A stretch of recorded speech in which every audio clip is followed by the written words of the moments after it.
Welcome to Thrive Off the Ladder, the show that gives women the encouragement and guidance to take their talents outside of a corporate office. Through candid conversations and wisdom sharing, we deep dive into the evolution of work and how to step off the ladder that wasn't built for us in the first place. I'm your host, Twanna Toliver. Welcome to Thrive Off the Ladder, the show, the go-to podcast for women who took their talents outside the confines of a corporate office to build a profitable business that not only fills their pockets, but their souls. I'm your host, Twanna Toliver, and today we are talking money myths, financial stress, and entrepreneurship. Oh my. Everything about money, stress, and just entrepreneurship. And I have a really special, lovely guest with me, Jacquette Timmons. And before we dive in, I want to give you a little bit of her background. So I'm going to just read her bio for you guys. So for 3 decades, Jacquette M. Timmons has been exploring the intersection of money, business, and life through a cultural lens. Her aim is to help people decrease their financial stress and increase their financial health and wealth by getting them to focus on both sides of the money equation, the numbers, along with the psychology and emotions of money. Of that.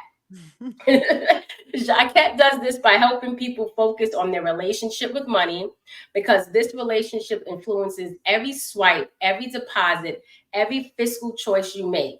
And by helping business owners make decisions about their business model, sales process, and pricing strategy that centers the health of their personal finances.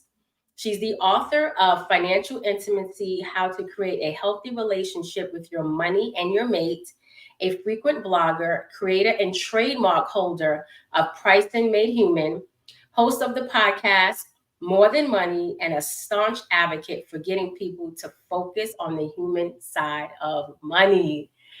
Welcome, girl. How are you? Oh my goodness. Thank you so much for having me. And I am doing pretty dandy today. That is so good. Yes, we've been trying to schedule this because we met in a mutual, we have mutual friend Allison Davis, and you were a guest on her sales roundtable. Mm-hmm. And I'm going to ask you a question, something that you said there that resonated with me. That'll be like maybe a second or third question, because I want to start off because I love this idea of, looking at money and business and life through a cultural lens. And the reason why that resonates so much with me is because I have been in spaces, like recently I was in a business workshop that I was co-leading, and it was around getting a line of credit. Mm-hmm. And it was a diverse group of business owners, and there was a Black woman in there who really successful entrepreneur, and she was not hearing it about getting a line of credit. She was like, I don't want no debt. I bootstrapped my bitch. She was like, I don't want no debt. And then there was a Caucasian gentleman in there and was like, I love other people's money. I run my business with other people's money. He was loving it. And it started this like spirited conversation. But it was clear that there was some lived experiences among the both of them and other folks that were in there that really you would think, it was a line of credit. What's wrong with that? Right. Yeah, exactly. So I am with the gentleman. However, that is because of experience. So, I am not in the camp that says that all debt is bad. Because the reality is that's not the case, A. B, it's really a matter of, do you have a plan for how you were going to get out of the debt that you enter into? And the truth of the matter is that for a lot of us that start businesses, we don't have access to capital that isn't debt capital. Yeah. And as someone, I started my business in 1995. And I have definitely made many mistakes over those years. The one mistake that I would, if I had to go back and do it over again, I would do differently is I would not have used my own money to start my business. Mm. And so that is why I am in the camp of that gentleman, because so much of the messaging, especially with regard to Black women, is you got to do it yourself. You got to use your own money. And, I had this, it's a sidetrack story, but it's connected. I had this moment, it was in 2003. And I am meeting with my CPA at the time, Mr. Bethune, may he rest in peace. And I had been working with Mr. Bethune since 1988 on my personal taxes and 1995 on my business taxes. So we had this rhythm and this routine of what we would do at tax season. So I go to his office, I'm all prepared, just like any other time. And I am not unaccustomed to him asking me questions for clarification. But this time he threw me off. And he threw me off because he took his glasses, he took them down to the bridge of his nose. And whenever somebody does that, what comes next? It is not good, right? And he looked at me with his glasses down to his nose, finger pointed, and he said, "When are you going to stop mortgaging your life?" Oh. And I'm looking at him like, what? Exactly, literally, right? And Mr. Bethune was an elder, so I would not say what was in my head, but Yes. what was on my face was clearly like, what are you talking about? And so fast forward, I did not know what he was talking about. So fast forward, I don't know if it was a couple of days or maybe the following week, I needed to pay a business bill. I didn't have enough money to pay that business bill. So this is 2003. We're not doing things online, right? So I can't just switch stuff online. I got to go to the bank. I go to the bank to get a withdrawal slip from my personal account and a deposit slip from my business account. And that is when it hit me. The reality was that my business wasn't doing as well as I thought it was, and in part because I was subsidizing it. So when it was short, I would dip into my savings, or I would call up my broker and say, "Hey, can you, sell some of my shares? I need some cash." And when I started my business, I had no credit card debt. And I had built up all this business and personal credit card debt because I was trying to sustain my business and have the experience of a profitable business that was cash flow positive, that was successful and didn't leave me broke. And yet here I was, definitely on that path to what he was saying. Are you mortgaging your life? So I could see why that conversation was spirited. It was. And I would have been in the camp with him. No, I agree. And I understood, as a Black woman, I understood where she was definitely coming from. But I understood the gentleman too, because I too, when I started my skincare line back in 2001, and I started it alongside my corporate career. So I used my, my paycheck to fund, I subsidized my business. I did. And I should have, especially when I became like in year 5, when I was successful and I had receipts, as the youngins say. There was a reason why I couldn't get a line of credit. Right.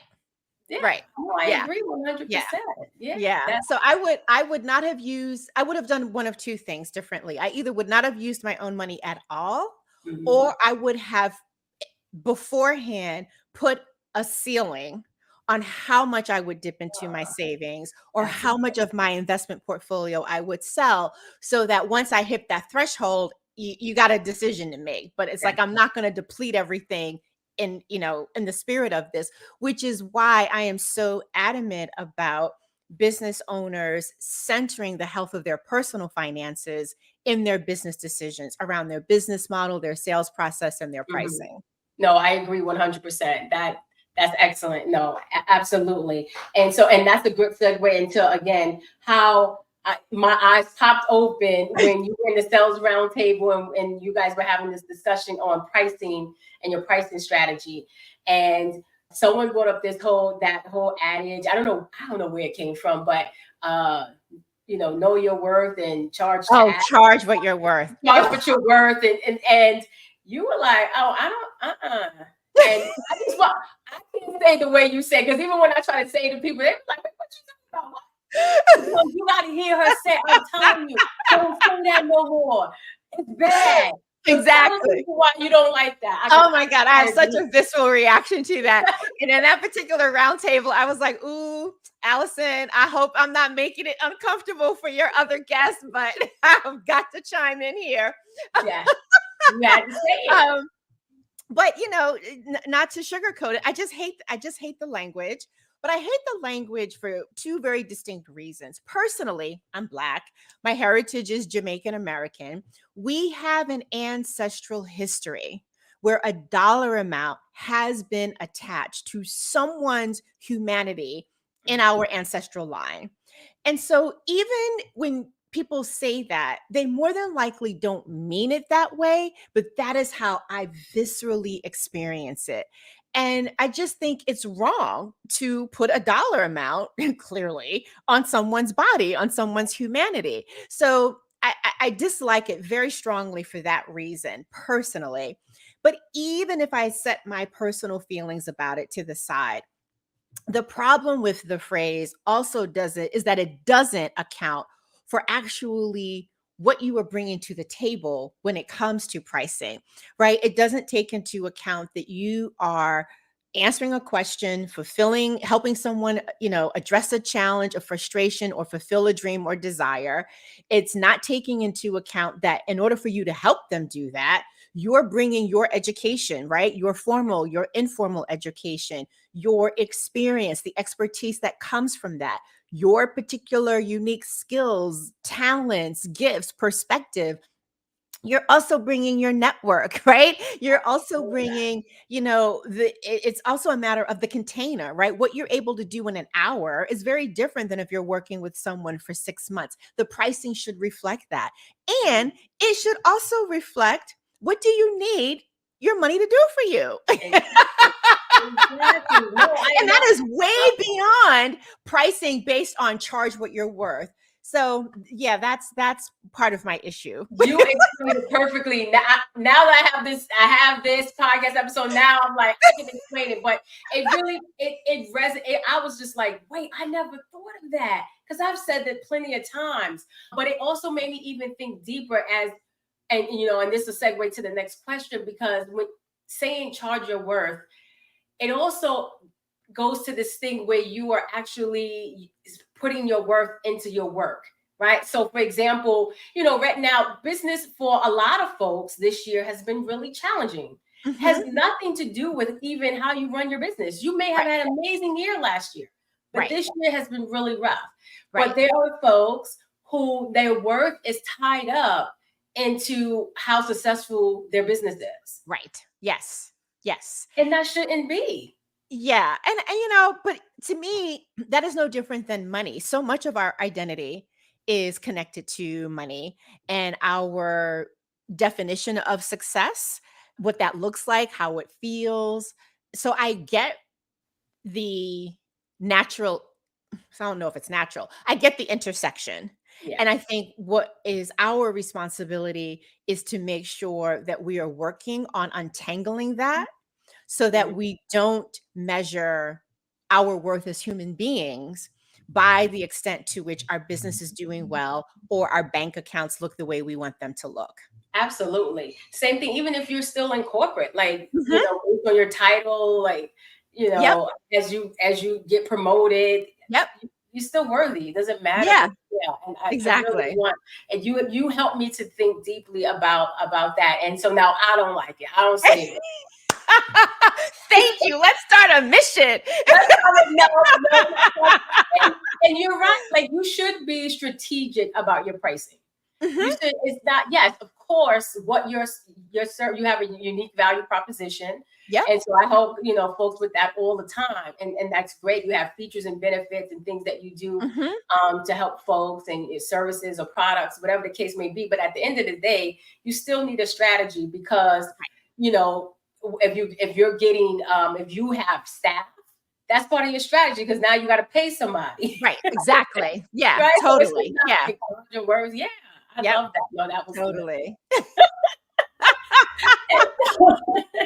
And this is kind of so. And the next thing I want to talk to you about, because I'm seeing this more and more lately. with, discovery calls and different folks that I'm, working with, this whole idea of, I say you can be profitable and purposeful at the same time, right? Yes. Because I'm seeing a lot of folks wanting to start nonprofits. They have a for-profit business, been in business, are doing well. And now because they want to be more impactful, or they want to do something in the community, they feel that they need to start a nonprofit. And I'm like, do you realize you're going to take resources from your business to start that nonprofit? And have you seen the application? I am so glad you are calling this out, because I think, with all due respect to those that are starting nonprofits, the thing that I would want people to think about is, you do realize that nonprofit is a tax status. Yes. Right? So, as a nonprofit, if you want to be one that is healthy, you can't just rely on donations, or you can't just rely on going after grant monies and things of that nature. So that probably means that you've got to sell something. Yeah.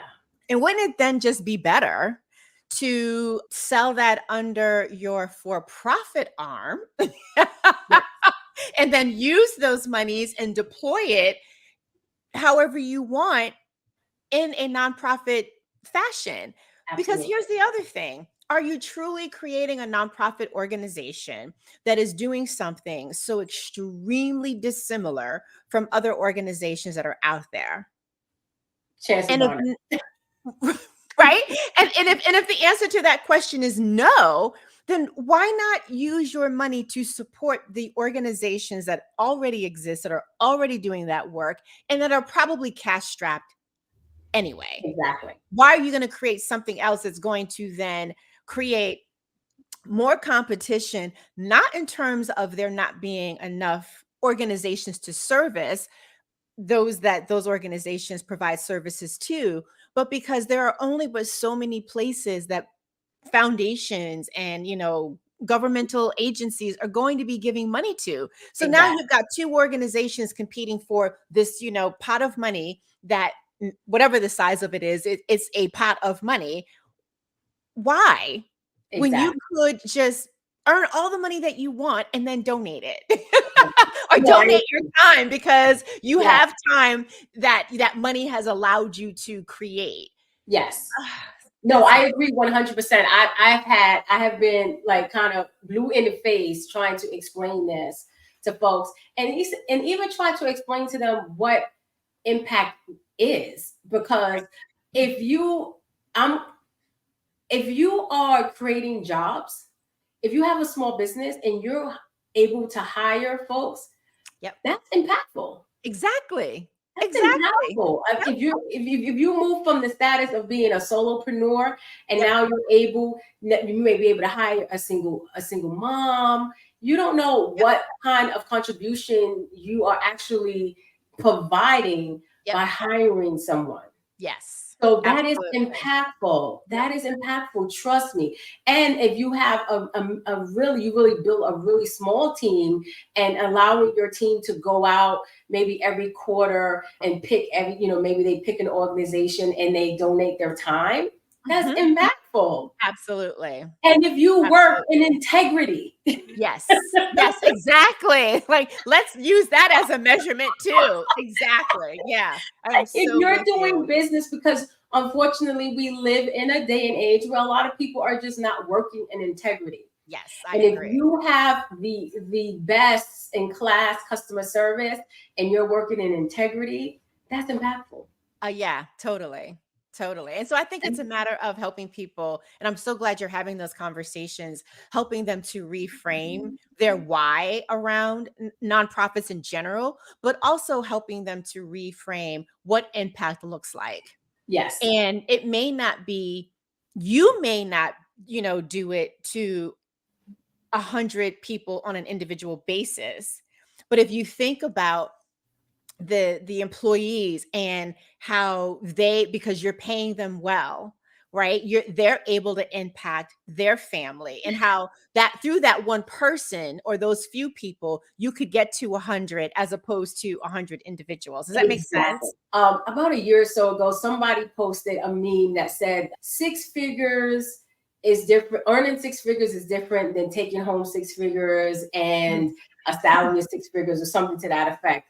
Right. And people were in the comment talking about, this is when everybody was obsessed with making six figures. I think it was Right. like during the pandemic. And Tiffany the Budgetnista said, Uh-huh. well, my flex is being able to pay my people six figures. Right. I'm like, okay, that's what Yep. I'm talking about. That's example. Exactly. Because Because she look at has how us many going like, families. yes, Exactly. Yep. yes, yes. And Totally. I've been in like on like different calls and programs with her where Uh-huh. she talked about, you know, how she hires, and she, you know, I call myself like a corporate refugee, and Uh-huh. she's hired like corporate refugees, and like she can tell that they're, you know, not, she knows that they came from corporate, but she knows that they have a lot of that stuff still in them, because if they make a mistake, they're like, they're more upset than she. Right. And I'm like, she's impactful because she's even helping them heal.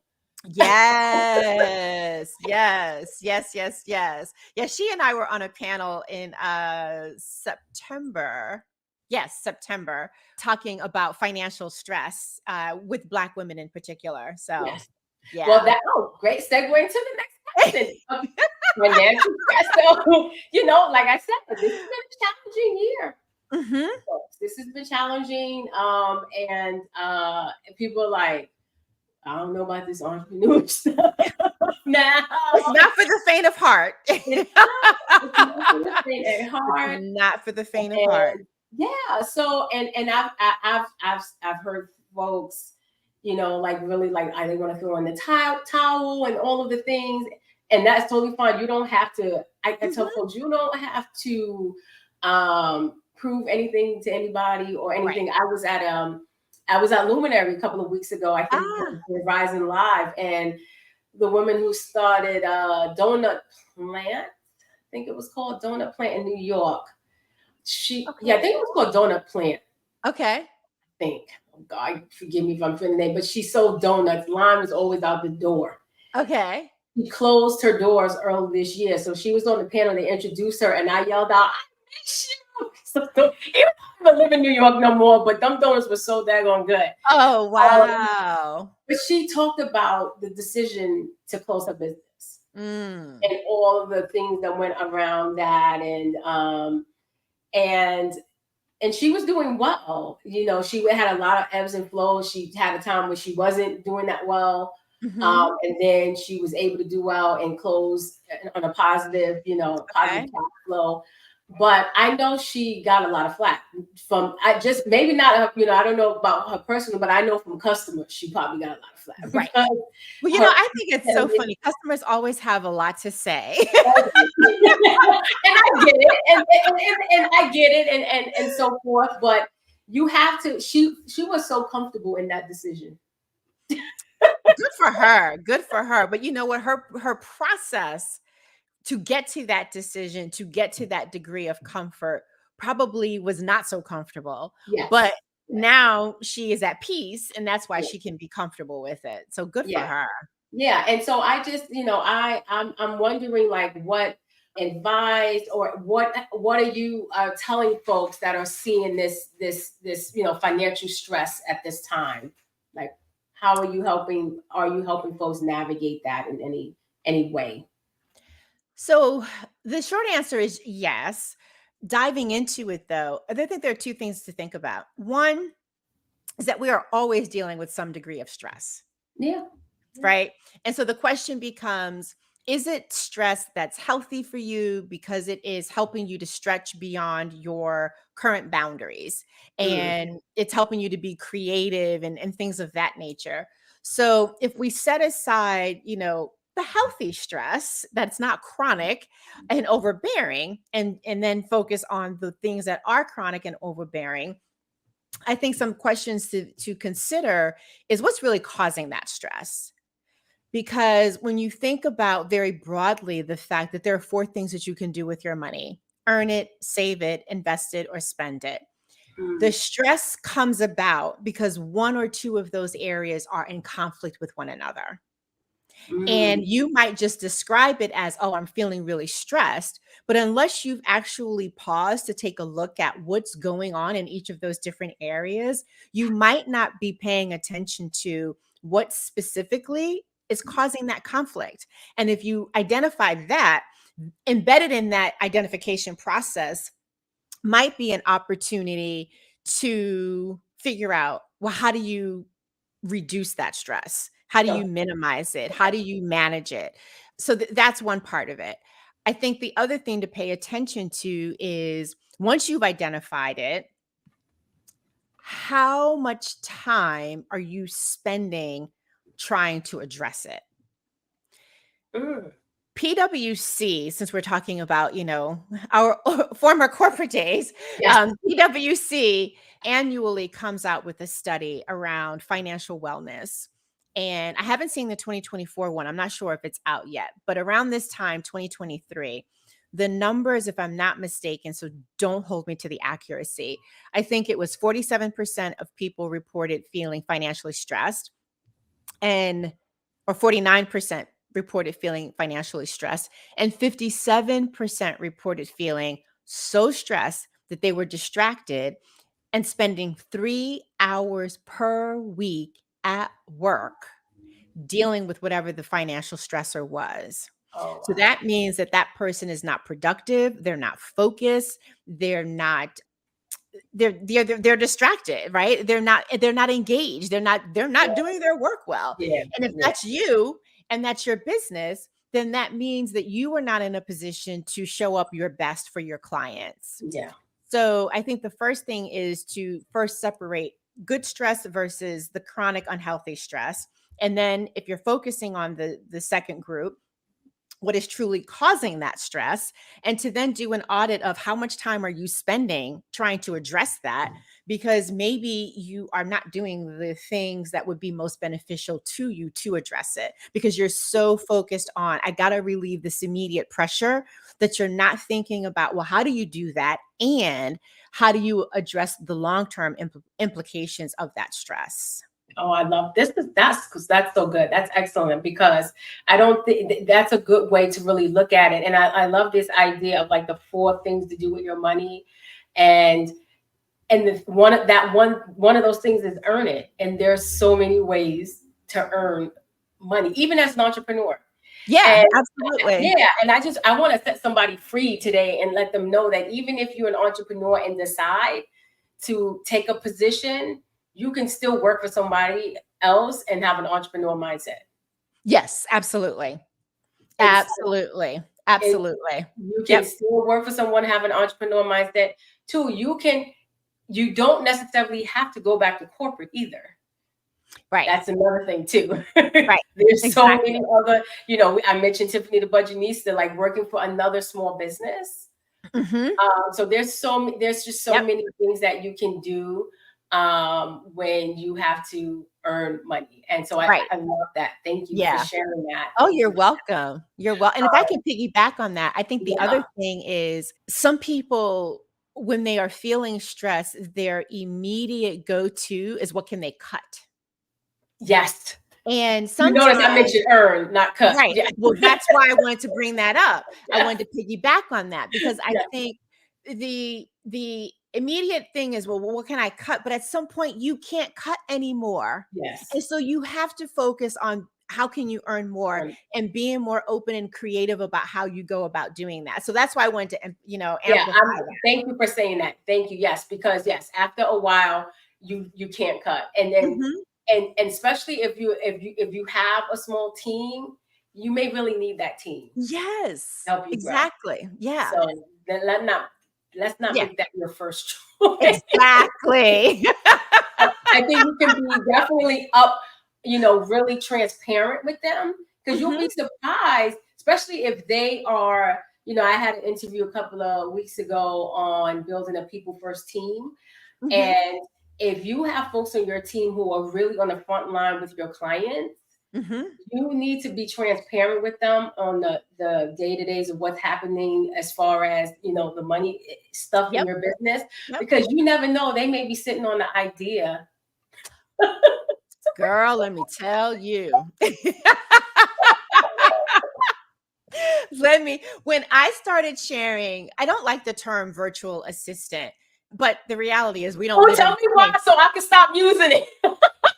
Well, in my case, because I feel that Melissa's role in my business is so much more, So much but we more. don't Yeah, live in the same we don't live in the same state, let alone, same city. So, that makes sense. Yes. but when I started sharing with her the financial goals and sharing with her where we are, on a monthly and a quarterly basis, it just opened up so much. Yeah. Right. And we had already been working together, I think like 8 years or so Wow. before I started doing that. And I think it made her feel more a part of the business. And it wasn't like, because at first it was just, help me with this part of my business, but not this. And then I was like, well, no, let me bring her into everything, including here's the financial goals, Yeah, here's that's where we currently good. stand. And I do think it has been tremendously helpful, not just in terms of our connection and relationship, but also her ideas around what we can do from a Yeah, marketing and a content standpoint. absolutely. No, I love Mhm, that. That transparency is so needed, and just mhm. being, really open and honest, and even not only with your staff. Like, I was there was a graduation of an accelerator that I was a part of, and the speaker says that every time, and he's a successful business owner, he's a really successful digital marketing firm here in Philadelphia, but he says every time he's in these spaces, network spaces, and he's like, other business owners like, how you doing? Oh, I'm doing great.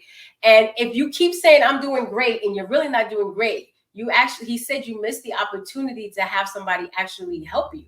Woo! You That was made me a sermon. stop. That was a Stop sermon. saying you're doing great, because we all, like I said, this has been a challenging year for everyone, right? Yep. And some more challenging than others. But if you, Mhm. I mean, no, you don't have to bring it like, oh Lord, Right. you don't do that. But especially like, yeah, we have some difficulties here or Mhm. whatever, and you never know. Yep. There, someone reached out to me in my network, and I said, I'm a little light on clients, and I'm trying to start speaking. And he said, oh, really? He said, send me your speaker information. And I sent it to him. He was like, because he's actually getting inundated with speaking engagements, and he doesn't Look have at the that. capacity. Look And at he said, that. I'm going to send people to you. But Look at imagine I'd have that. been like, oh, I'm good. Right. Yep. And here's the other thing, right? It can be both and.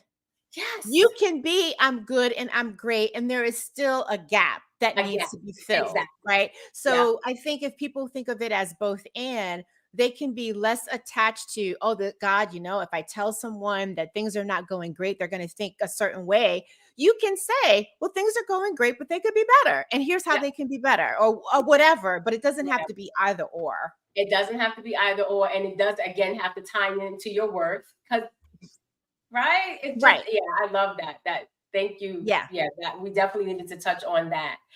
This has been great, really enlightening. I'm so many great takeaways, and I just want to ask you this final question, because you talk about this a lot, and this idea that entrepreneurship is a great character builder. Ooh, It will have child. you look at yourself.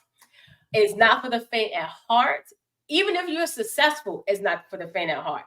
I was advising someone when I was in the one of the programs, and highly successful business, really bringing in some money, but still was having a difficulty sleeping at night, and was still like really stressed out, because now she has this huge team. So now she's worrying about her team. Right. She's Yep. like worried. I mean, literally worried about her team. And so it's not, people always think like, oh, once the money is really making money, like I'm good, I'm sitting back. Right. But it's You just always got different, you just got different challenges. there's different challenges. And so Yeah. it really is a character builder. And I just wanted to, you to touch a little bit on that. Yeah. I think the thing with entrepreneurship, as I say, it will take you on a very deeply intense personal development journey. And I think the part of that comes up is how it really is a mirror Mm, for some of the things that you need to work on and get better at. And as well, maybe even some of the wounds that you haven't yet identified or dealt with. And so I don't know if you have a specific question there, but I would say that some of it has to do with whether or not, not whether or not, some of it has to do with self trust. yes. And the degree to which you trust that you can figure it out, you will figure it out, or you even have the tools to figure it out. Yeah. Yeah. And so Yeah. I think it really taps into how deep is your self-trust, Yeah. because you will have so many instances where you don't know if you're making the right decision. And sometimes it's not even really a matter of right or wrong. It's you need to make a decision right You now. need to make a decision. No, you do. And it's so, yeah, no, you do. And I agree with you because I get that entrepreneurship will get you into this decision fatigue syndrome, Mhm. I like to call. But it's so funny that you mentioned wounds because I often talk about this doing business from wisdom instead of wounds. I say that a Ooh, lot. doing business from wisdom Wisdom instead of instead of goals. wounds. Oh, Wounds. wounds. Okay. Wounds. Yeah. Ooh, that's a good one. I say it a lot because especially if you've come from a background, a corporate background, and if it was a toxic workspace and you worked a certain way, we talked about money myths, sometimes even just like, and from a cultural lens, the things that we hear, especially as Black women, you got to work two times harder. You got to do all this and be better and all of these things. You got to be everything to everybody, people pleasing. There was a lot of healing that I needed to do as an entrepreneur to let go a lot of that stuff. I was causing my own scope creep. I was doing stuff that wasn't even, I couldn't even complain to a client about, oh, this ain't in your contract because I was just doing it. They didn't even Right. ask for Right. Right. but that was just like a people pleasing thing. So it is definitely a character builder. And I'm glad you brought that up. This is so good. Yeah. So, And if I so can good. dive into that a little bit more. So there's an exercise that I do with clients, and I made note of it in my most recent blog post, and it's called 5 and 5. So I won't go through all of it, but here's why I came up with that exercise. I realized that the lack of a relationship with my father was showing up in my sales process. So we Mm, all know that in the majority of cases, you don't close a deal, especially if it's a large deal. You don't close it on the first call. no. You have to have several calls and there's a follow up process. I began to notice that I was projecting. Now, I knew my father, so it wasn't like I didn't know him. I just didn't have a close relationship with him. Yeah. But I was projecting that, oh, choose me onto my Mm, prospects. mm, Right. And so I had to develop a follow up process in terms of the number of calls, the methods, and all of that, because you do have to do the follow up. But I couldn't let it get to the point where I was tipping over into that space, into that energy where it was like, oh, choose me. Or if they don't choose me, there's something wrong with me. mm. And so that is why I say so much about business is a healing and a self reflection and a mirror. And it's not to make him bad. Well, he's deceased now, but it wasn't to make him bad coming into this awareness, but it was to recognize, oh, that's an invisible dynamic that is Yeah. showing up in my business and I don't even recognize it. And so energetically, maybe the prospect is picking up on it. Yeah. Oh my goodness. So I need to work on that. Right? Yeah, yeah, that's so good. No, I agree 100%. That's I've had the same issue with the way I operated when I was in corporate. The Mhm. people pleasing, doing all of the things, and it probably is in the sales process too. I Right. know it was in all kind of spaces in the way that I worked and ran my business. That's so good. That sounds like a good exercise. But you do have to, like you said, you got to look at yourself, especially when, things are kind of not going right. And you're like, okay, what am I doing? And just writing Right. down. That's why I believe wholeheartedly about really writing down and documenting how you do things. Because you'll Yes. be surprised. You just doing things like, why am I doing this? And Right. you'll probably find that story inside that. I love that. Totally. Why are you doing things and how are you feeling? Yes. Right? I think both parts of that will give you a lot of insight that you might overlook. Definitely. Jacquette, this was a good one, girl. Thank you It was, so Tawana. Thank you. Thank you so much. This was so insightful. Listen, guys. We know this has been a challenging year for some folks, but really getting to know your numbers, getting comfortable with money, having these conversations, just being transparent will keep you thriving off the ladder. Until next time, see you soon. Bye.